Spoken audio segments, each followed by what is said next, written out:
मंडळी, बोलायचे मटण माहीत नाही असा पुणेकर व्यक्ती सापडणार नाही. पण पुणे जिल्हा व आजूबाजूचा भाग सोडला तर लोकांना बोलायचं मटणाची काय भानगड आहे हे माहीतच नसते. महाराष्ट्राच्या वेगवेगळ्या भागातून लोक जेव्हा पुण्यात येतात तेव्हा हॉटेलमध्ये त्यांना बोलायचे मटण मिळेल अशी पाटी लावलेली दिसते. मग ते चौकशी करतात तर त्यांना समजते की ही एक वेगळीच भानगड आहे. विशेष म्हणजे पुण्यातील लोक सोडले तर त्यांना बोलाई मटण काय असते हे माहीतच नसतं. तर मंडळी, बोलायचं मटण म्हणजे काय तर मेंढीचं मटण. त्यालाच इंग्रजीमध्ये शीप किंवा लॅम्ब असे म्हणतात. सर्वसाधारणपणे महाराष्ट्रामध्ये बोकड कापला जातो, पण ज्यांना बोलाई असते ते बोकडाचे मटण खात नाही. बोकडाचे मटण न खाणारे ते सांगतात की त्यांना बोलाई आहे. बोलाई देवीचं मंदिर हे पुणे जिल्ह्यातील हवेली तालुक्यातील वाडेbolhai येथे आहे.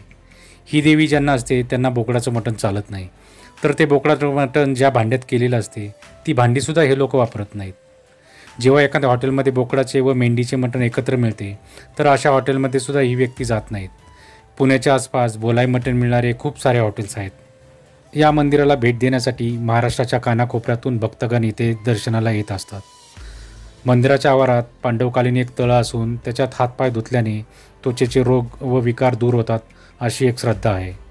चुकून कोणी बोकडाचं मटण जर खाल्लं असेल तर त्याच्या अंगावर चट्टे उठतात व त्या माणसाने किंवा त्या व्यक्तीने या पाण्यात हातपाय धुतल्यानंतर व देवीची मनोभावे माफी मागितल्यानंतर हे चट्टे दूर होतात अशी पण एक श्रद्धा आहे. आश्विन महिन्याच्या दर रविवारी देवीची यात्रा भरते. बोलाई माता ही पार्वतीचाच अवतार समजला जातो, त्यामुळे देवीला बोकड कापला जात नाही. या कारणाने भक्तगणांना बोकडाचे मटण निषिद्ध असते. इथलं मंदिर हे पांडवकालीन आहे. बोलाई देवीचा ओलांडा इथे दर रविवारी असतो. यामध्ये मुख्य मंदिरापासून त्यांचे माहेरघर असणाऱ्या डोंगरावरच्या मंदिराकडे वाजत गाजत पुजारी जातात. तेव्हा आरती घेऊन पुजाऱ्यांनी त्यांना ओलांडून जावे अशी भक्तगणांची धारणा असते आणि अशी इथे प्रथासुद्धा आहे.